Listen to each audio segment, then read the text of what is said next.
I wish to be forgotten. I want to forget everything. I want everyone to forget me. All I want is to be alone. And you're going to the darkness, and you're going to the darkness, and you're going to the darkness. I'm gonna have so many friends after this arc. Boss, you're back. Can I come to the darkness with you? Get the hell out of here.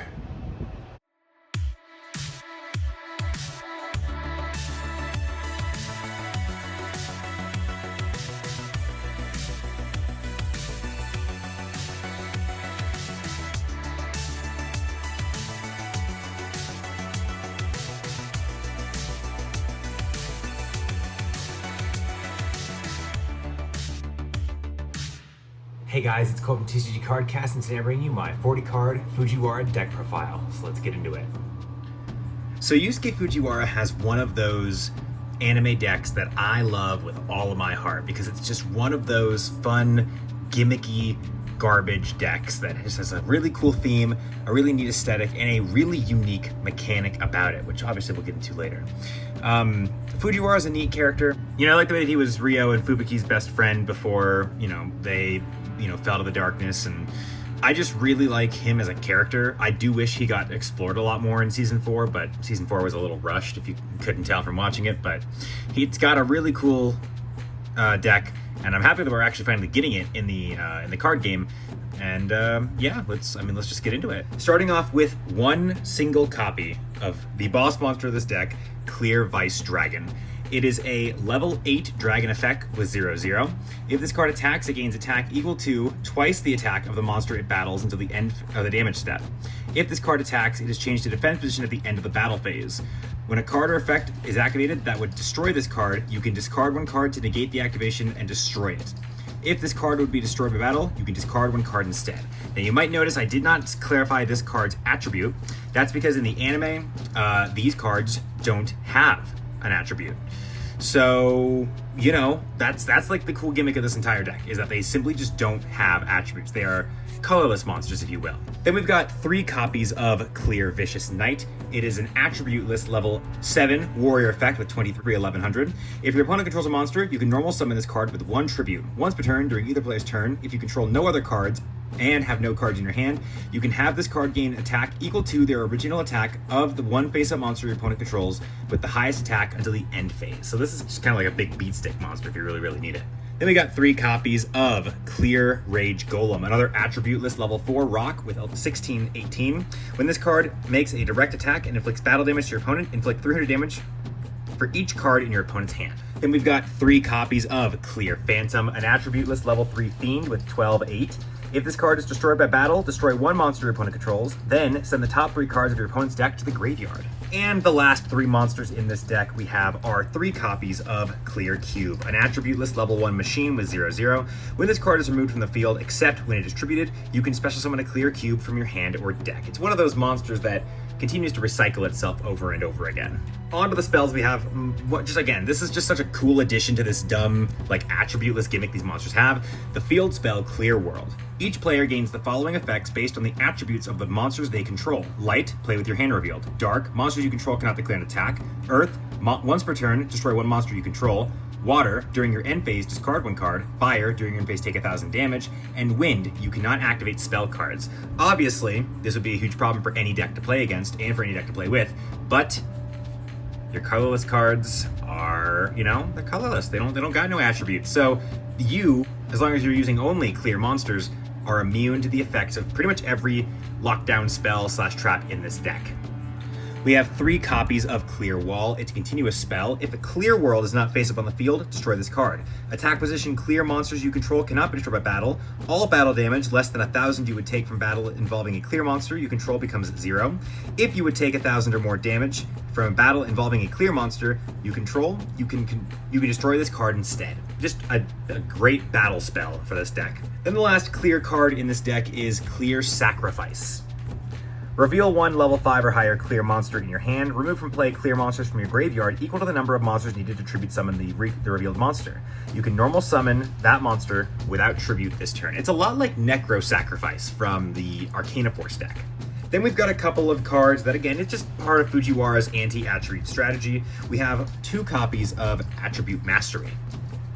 It's an equipped spell. When this card is equipped to a monster, declare 1 attribute. At the start of the damage step, if the equipped monster battles a monster of that attribute, destroy that monster without damage calculation. So, just a really easy way for you to take care of certain monsters on the field. And then we have 2 copies of Attribute Bomb, which is an equipped spell again. Declare an attribute. When the equipped monster is destroyed by battle by a monster of that attribute, inflict 1,000 damage to your opponent. Then we've got just a few little tech cards to throw in here that kind of fit the theme of his deck. We have a card of Darkness Approaches, 1 Beckon to Darkness, 1 Mystical Space Typhoon, 1 Terraforming, a Graceful Charity, a Pot of Greed, and a Monster Reborn.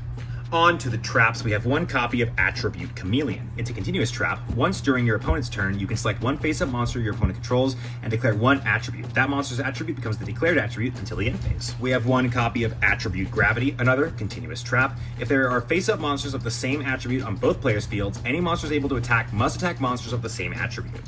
Then we have 1 copy of Memory Snatcher. I like this card because it's one of those cards that counteracts an entire game mechanic just to make its gimmick work. It's a continuous trap. Your opponent cannot look at cards in their graveyard. If the effects of your opponent's spell, trap, or effect monsters targets cards in their graveyard, your opponent must name targets. If the target, or targets, is not in the graveyard, that effect is negated. The controller of this card checks whether the target is in the graveyard. This is obviously never going to get printed because it requires that your opponent be a very honest and not lying to you person, but I just really like when card effects tell you that it just turns off a whole, any kind of information. Like, you can't look at your graveyard, or you can't look at your face downs, or you can't look at your hand. I just love stuff like that. We got 1 copy of Nihilistic Summoning Technique. It's a continuous trap. Select 1 of your removed from play level 4 or lower monsters, special summon it in attack position, and equip this card to it. The equipped monster's original attack becomes 0. Also, the equipped monster cannot change its battle position. When this card is removed from the field, destroy the equipped monster. We got a copy of Darkness Half, a copy of Memory Loss, and a copy of Trap of Darkness. Just cards that, again, kind of, I feel like, fit the theme of Fujiwara's deck. Of all the decks in the GX era, Fujiwara's clear deck has to be one of the most oppressive, because it just straight up says, you want to play the game? Cool. Every monster you have now comes with 1 bad effect. And it's kind of crazy. Honestly, Clear World is just one of the coolest Floodgate cards to me.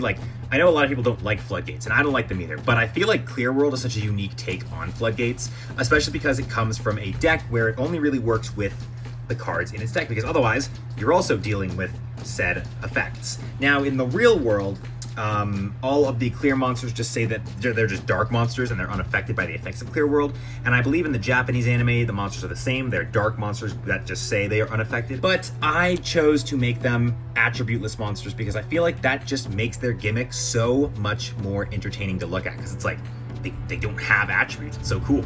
But your main strategy is to use cards like Clear World, bank on big monsters like Vice Dragon, and use cards like Attribute Mastery, Attribute Bomb, Attribute Gravity, and Attribute Chameleon to just not let your opponent do anything, and then just beat them to death.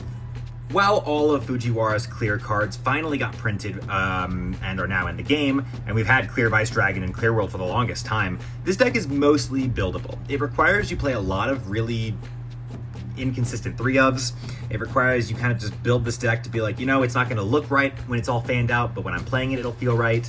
And obviously you're missing all of the really important attribute spells and traps, which are kind of part of this deck's whole fun gimmick strategy.